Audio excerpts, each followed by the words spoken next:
Just 5 minutes ago, a name rarely heard in moments like this quietly re-entered the royal conversation, and what followed has left palace watchers deeply unsettled. Sarah Ferguson, the Duchess of York, did not issue a formal statement. She did not hold a press conference.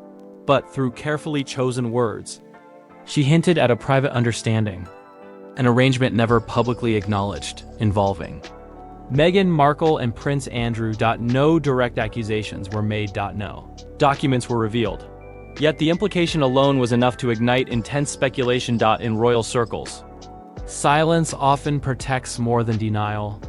And for years, certain conversations were believed to exist only behind closed doors, discussed quietly, never confirmed, never denied. Sarah Ferguson's remarks have now brought those whispers dangerously close to daylight. What makes this moment so explosive is timing. The monarchy is already navigating fragile public trust. Any suggestion of undisclosed agreements, especially involving figures from very different royal narratives, threatens to reopen questions. The palace has worked hard to move beyond. Why speak now? Why hint rather than explain? And why allow Meghan and Prince Andrew's names to exist in the same unresolved frame? Those close to royal history know that not all agreements are written, and not all alliances are official.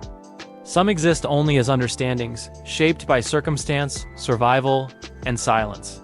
Tonight, we examine what Sarah Ferguson's words may truly suggest, why the palace has not responded, and how an unspoken connection, whether real or misunderstood, could become one of the most delicate royal stories in recent memory, because in the House of Windsor, the most powerful truths are often the ones never fully spoken. In the world of the British monarchy, silence has always been more than absence. It has been strategy. For decades, uncomfortable truths were not denied or explained. They were simply left unspoken. That is why Sarah Ferguson's recent remarks, however carefully phrased, have landed with such weight. She did not reveal details, she did not confirm events, but she did something far more powerful. She suggested that certain understandings existed, quietly, beyond public view. To understand why this matters, one must understand Sarah Ferguson's position within royal history. She is neither a distant observer nor a current decision-maker. She is someone who lived inside the system, experienced its protection, and felt its consequences. When someone like her chooses to speak, even indirectly, it forces attention. What unsettled royal watchers most was not the suggestion itself, but the restraint with which it was delivered. Sarah Ferguson did not frame her words as accusation. Instead, she framed them as reflection, as if referencing a reality that once felt normal behind palace walls, even if it would appear extraordinary to the public. In royal life, not all arrangements are written. Some are shaped by timing, reputation management, and mutual convenience. They exist to reduce damage, preserve distance, or quietly manage overlap between individuals whose public narratives cannot safely collide. This is where the speculation begins, not from what was said, but from what was implied. Meghan Markle and Prince Andrew occupy entirely different spaces in the public imagination. One represents departure, independence, and redefinition. The other represents retreat, controversy, and institutional withdrawal. The idea that any form of understanding could ever link those two narratives feels contradictory, and that contradiction is precisely what makes the suggestion so destabilizing. Royal insiders have long acknowledged that the monarchy functions as much through informal understandings as through official rules. These understandings are rarely malicious. More often, they are protective. They exist to prevent conflict, reduce exposure, and keep fragile situations from escalating. Sarah Ferguson's remarks appear to reference that culture. A culture where not everything is meant to be seen, and not every decision is meant to be understood outside the institution. The timing of her comments adds another layer. They come at a moment when public trust and royal transparency remains fragile. Each new hint of withheld information revives the perception that certain truths are managed rather than shared. Yet, it is important to note what has not happened. There has been no confirmation from the palace, no response from Meghan, no acknowledgement from Prince Andrew's representatives. This absence of reaction suggests caution, not panic. In royal communication, silence following a sensitive implication often signals that nothing concrete can be challenged. Denial would amplify explanation would invite scrutiny. Silence instead allows the story to breathe and sometimes to fade. But not always. Sarah Ferguson's role complicates this further. She has, over the years, spoken openly about feeling both protected and constrained by royal systems. Her voice carries credibility precisely because it is imperfect, because it reflects someone who benefited from the institution while also paying its price. Her words do not sound like exposure. They sound like memory. That distinction matters. Memory does not accuse. It recalls. And recalled realities, even when incomplete, can unsettle carefully constructed narratives. For Meghan, this moment is particularly sensitive. Her public identity has been built around transparency, autonomy, and resistance to opaque systems. Any suggestion, however indirect, that she once operated within quiet understandings challenges that narrative, even if unfairly. For Prince Andrew, the situation is different. His public presence has already been reduced to near invisibility. Silence is expected. Engagement would only reignite attention he has spent years avoiding. This asymmetry is what makes the situation volatile. One side has a voice that still shapes public conversation. The other exists largely through absence. And in between stands a figure who knows how both worlds function. Sarah Ferguson's comments have reopened an uncomfortable truth about the monarchy, that its most consequential decisions often leave no paper trail. They are understood, not recorded, agreed upon, not announced. The palace now faces a familiar dilemma. Responding risks legitimizing speculation. Ignoring risks allowing narrative drift. Historically, the monarchy has chosen patience, trusting that ambiguity eventually exhausts attention.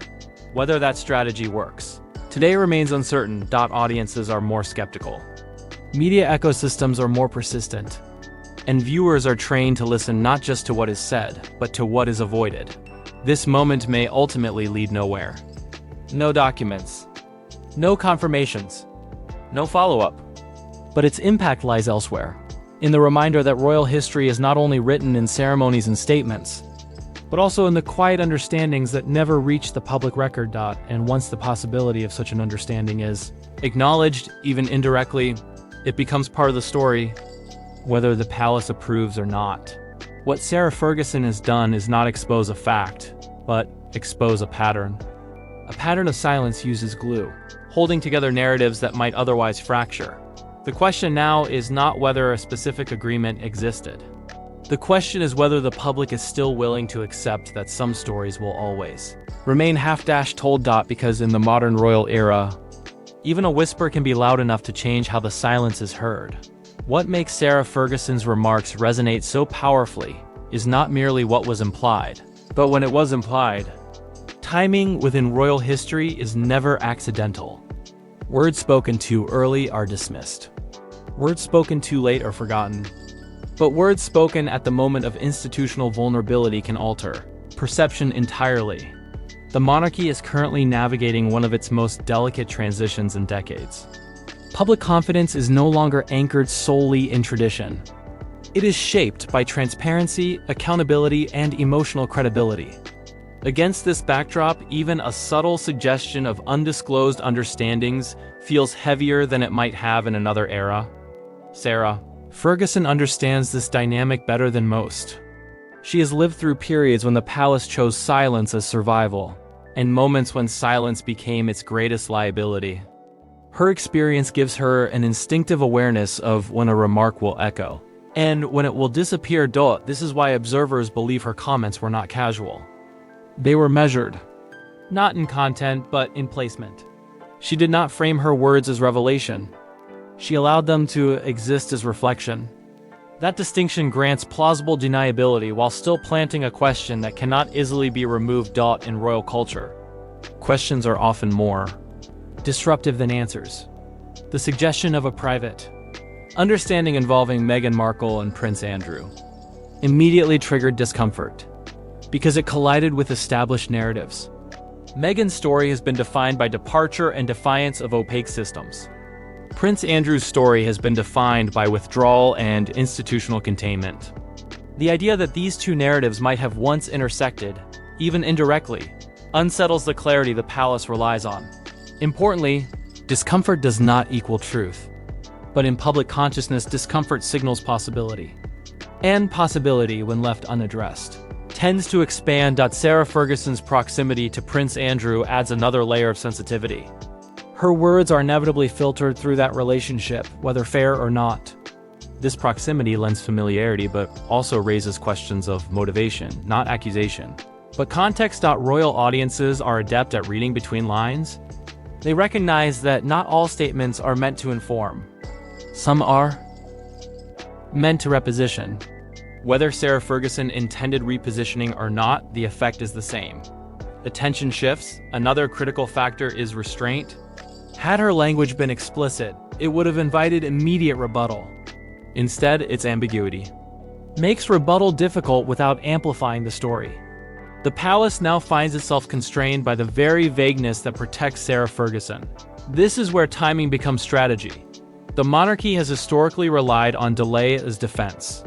Stories are allowed to run until interest fades. But modern media cycles do not fade. They fragment, resurface, and recontextualize. A single implication can be revived months later with renewed intensity. For Meghan, the timing is particularly delicate. She has largely remained outside royal commentary, choosing selective engagement rather than continuous presence. Silence, in her case, has often been interpreted as strength. But silence also leaves space that others can fill. For Prince Andrew, silence is expectation. Engagement would contradict years of withdrawal. This imbalance creates narrative vulnerability. One side is defined by voice withheld by choice, the other by absence enforced by circumstance. Sarah Ferguson's comments sit precisely in that imbalance. What follows is not confirmation but reinterpretation. Past interactions, timelines, and overlaps are revisited through a new lens.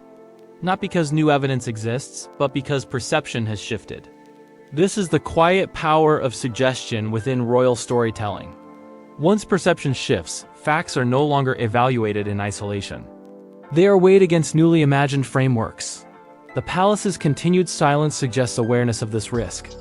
Any attempt to clarify could legitimize a narrative that currently exists only in implication. Yet silence also allows the implication to linger. This dilemma reflects a broader, institutional challenge: controlling narrative without appearing controlling. Public reaction has revealed fatigue with ambiguity. Audiences are increasingly skeptical of stories that rely on withheld detail. Yet they are equally critical of institutions that overshare selectively. The margin for acceptable silence is narrowing. Sarah Ferguson's timing exploits this narrowing margin. Her remarks arrive when patience for unexplained restraint is low, and appetite for transparency is high. Even those who doubt the implication acknowledge its emotional plausibility. That plausibility is what sustains attention. Royal history offers many examples where stories with no formal resolution nonetheless reshaped perception. The absence of conclusion becomes its own conclusion. Silence is interpreted not as emptiness, but as avoidance. Whether fair or not, this interpretive habit defines modern royal engagement. This moment, therefore, matters less for what it proves and more for what it prompts. It prompts reevaluation of how informal understandings function. It prompts skepticism toward neatly separated narratives. And it prompts awareness that past survival strategies may no longer serve present expectations. Sarah Ferguson's words have not rewritten history, but they have loosened it. They have reminded audiences that behind official timelines lie conversations never recorded, decisions never documented, and understandings never acknowledged. Most of the time, these remain irrelevant. But when trust erodes, they become suspicious by default that the palace's next move may be to do nothing. And that may be the wisest option. But doing nothing does not mean nothing changes. Internally, caution will increase. Externally, interpretation will continue. The story may never advance beyond implication. There may be no follow-up, no escalation, no confirmation. Yet the shift has already occurred. Silence now carries more weight than before. In royal life, perception often becomes permanence. And once a possibility enters public imagination, removing it requires more than denial. It requires trust. This is why timing has changed everything. Because the question now being asked is not what happened, but why such questions keep arising. And until that question is answered, the silence will continue to speak. Once Sarah Ferguson's remarks entered the public space, Something predictable yet dangerous began to happen. The palace said nothing, and the media did everything. In the absence of clarification, interpretation took over. Headlines softened the language, commentators chose caution, but the underlying tension remained unmistakable. When an institution as historically guarded as the monarchy allows implication to exist unanswered, it creates a vacuum. And vacuums never stay empty for long. Royal analysts began revisiting old timelines, not to prove anything, but to contextualize everything. Moments once seen as unrelated were placed side by side. Overlaps were noted. Distances were measured. None of this constituted evidence, but evidence was no longer the point. The story had shifted from facts to framing. This is where unresolved implication becomes dangerous. The palace has always understood the power of narrative control. Traditionally, it relied on authority, access, and patience. Stories would surface, stall, and eventually fade. But the modern media environment does not move in straight lines, it loops. It resurfaces. It reframes. What makes this situation particularly sensitive is the contrast in visibility. Meghan Markle remains a globally recognized figure, even in silence. Every pause is interpreted. Every absence is analyzed. Prince Andrew, by contrast, exists almost entirely through omission. His lack of presence is itself a message, one the palace has carefully maintained. Sarah Ferguson's remarks cut across that careful separation by placing both names within the same implied space, however briefly. She collapsed distance the institution has spent years reinforcing. Once collapsed, distance is difficult to restore. Even if the connection exists only in perception, perception shapes memory. Media outlets have largely avoided direct claims, aware of legal and ethical boundaries. Instead, they focus on tone, timing, and context. This subtle approach allows speculation to circulate without crossing explicit lines. It is restraint with reach. Social discourse has followed a similar pattern. Discussions emphasize questions, not accusations. Curiosity replaces certainty. And curiosity, unlike outrage, sustains long-term engagement. The palace's strategy appears to be endurance. By refusing to respond, it denies the story official oxygen. But endurance assumes attention will eventually drift. That assumption is increasingly fragile. What complicates matters further is Sarah Ferguson's unique position. She is not a commentator. She is not an outsider. She is someone whose history intersects with the institution in ways that cannot be dismissed. This gives her words weight without specificity, a rare and potent combination. The palace cannot easily discredit her without inviting scrutiny of its own past. Nor can it embrace her remarks without validating speculation. Silence remains the least damaging option, but it is not damage-free. For Meghan, the media response is particularly precarious. Silence has been her chosen shield, but shields also obscure. Without response, narratives form independent of intent. Any engagement risks amplification. Continued silence risks misinterpretation. This dilemma highlights a modern paradox. The less one says, the more others say on one's behalf. Prince Andrew's situation is different but no less complex. His absence from public life has been carefully curated. Any renewed attention, even indirect, disrupts that containment. The palace's silence protects that containment, but cannot prevent association once implication exists. This is why unresolved implication matters more than resolution. Resolution would close the story. Implication keeps it alive, adaptable, and resistant to closure. Historically, the monarchy relied on finality, statements that ended conversations. Today, finality is elusive. Stories rarely end. They merely pause. Media outlets are aware of this shift. Rather than pushing for answers, many are content to let the story hover. It becomes reference material, something to return to when context changes. When new developments arise, when silence begins to feel heavier. The palace's risk is cumulative. Each unresolved implication adds weight to a broader narrative of opacity. Even if unrelated, these moments compound. Public trust erodes not through singular events, but through patterns. This does not mean the palace has mishandled the situation. It means the rules have changed. Transparency is no longer defined by disclosure, but by credibility. Silence can still be credible, but only when trust is strong. When trust is fragile, silence feels strategic rather than respectful. Sarah Ferguson's remarks have landed precisely at this intersection. What began as a fleeting implication has become a case study in modern royal communication. It demonstrates how quickly narratives escape institutional control, and how difficult it is to retrieve them once they do. The story may never advance beyond suggestion. There may be no follow-up, no escalation, no confirmation. But its persistence lies in its ambiguity. Ambiguity invites participation. Everyone becomes an interpreter. This is the new landscape the monarchy must navigate. One where silence is no longer neutral, and implication is never harmless. As the palace holds its position, the media continues to watch, not for answers, but for shifts. A change in tone, a carefully worded clarification, or continued restraint that signals acceptance of uncertainty. Whatever comes next, the damage, if it can be called that, will not be measured in facts revealed, but in trust tested. And in royal history, trust is far harder to restore than reputation. Because once the silence starts to feel louder than the truth, the story no longer belongs to the institution. It belongs to those filling the quiet with meaning. In the end, what lingers from moments like this is not proof, denial, or revelation, but memory. The kind of memory shaped not by facts alone, but by feeling. And in royal history, feeling often outlives truth. Sarah Ferguson's remarks may never be expanded upon. They may never be clarified, corrected, or confirmed. Yet their impact has already settled into the space where royal stories quietly evolve, the space between what is known and what is suspected. This is where legacy is formed. For generations, the monarchy survived by controlling narrative through ceremony, distance, and silence. But today, silence is no longer empty.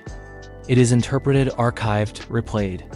It becomes part of the record even when nothing is officially written. What this moment reveals is a shift that cannot be reversed. Royal storytelling no longer belongs solely to the institution. It belongs to perception. Once a suggestion enters public consciousness, especially from someone with insider credibility, it reshapes how past and future events are understood. Even unrelated decisions are re-examined. Even ordinary restraint is viewed through a lens of caution. This does not mean the monarchy has failed. It means it is operating in a world that demands emotional clarity, not just procedural correctness. For Meghan Markle, this episode adds another layer to an already complex public identity. Silence, once seen as dignity, now carries risk. Not because of guilt, but because absence invites others to define meaning. In the modern media era, stillness is rarely neutral. For Prince Andrew, the moment reinforces a different reality. Withdrawal may limit exposure, but it cannot erase association. Once names are spoken in proximity, even indirectly, distance becomes psychological rather than physical. And psychological distance is harder to maintain. Sarah Ferguson stands at the center of this shift, perhaps unintentionally. Her words did not accuse, but they unsettled. They reminded audiences that royal life has always operated through informal understandings as much as official rules. That reminder alone is transformative, because once people accept that not everything is documented, they begin to question what else has existed quietly. Not with hostility, but with awareness. And awareness changes engagement. The palace's response, restraint without clarification, reflects an institution choosing stability over confrontation. Historically, that choice preserved authority. Today, it preserves ambiguity. Whether ambiguity protects or weakens depends on trust. And trust, once strained, requires more than silence to heal. This moment will not be remembered as a scandal. It will be remembered as a pause where the public leaned forward, listened closely, and noticed how carefully everyone chose not to speak. Those pauses accumulate. They become reference points in documentaries, retrospectives, and future narratives, not as facts, but as atmospheres. As moments when something felt unresolved. Royal legacy is no longer built only on coronations and weddings. It is built on how institutions handle uncertainty, on whether they acknowledge emotional reality as much as structural authority. This episode illustrates that the monarchy's greatest challenge is no longer exposure, it is interpretation. People do not demand to know everything. They demand to trust that what they do not know is not being withheld for convenience. When silence feels protective, it is accepted. When it feels strategic, It is questioned. Sarah Ferguson's remarks have pushed this balance into focus. They have shown that even a hint, delivered without detail, can ripple through an institution built on control. They have shown that the modern royal audience listens differently, not for statements, but for tone, timing, and omission. In the coming months, nothing may happen. No follow-up interviews, no palace response, no escalation, and yet, something will have changed. Future silences will be louder. Future denials will be scrutinized. Future stories will be framed with this moment in mind. That is how legacy quietly shifts, not through crisis, but through accumulation. The monarchy will continue. It always does. But the way it is watched has evolved. The audience is no longer passive. It is interpretive, analytical, emotionally engaged. And once that engagement is activated, it does not switch off. This story may fade from headlines, but it will remain in memory, not as an answer, but as a question that was never closed. In royal history, unanswered questions are rarely forgotten. They settle into the background, shaping how every future silence is heard, and perhaps that is the true exposure here, not of an agreement, but of a reality the monarchy can no longer avoid. In a world that listens this closely, silence is no longer just silence.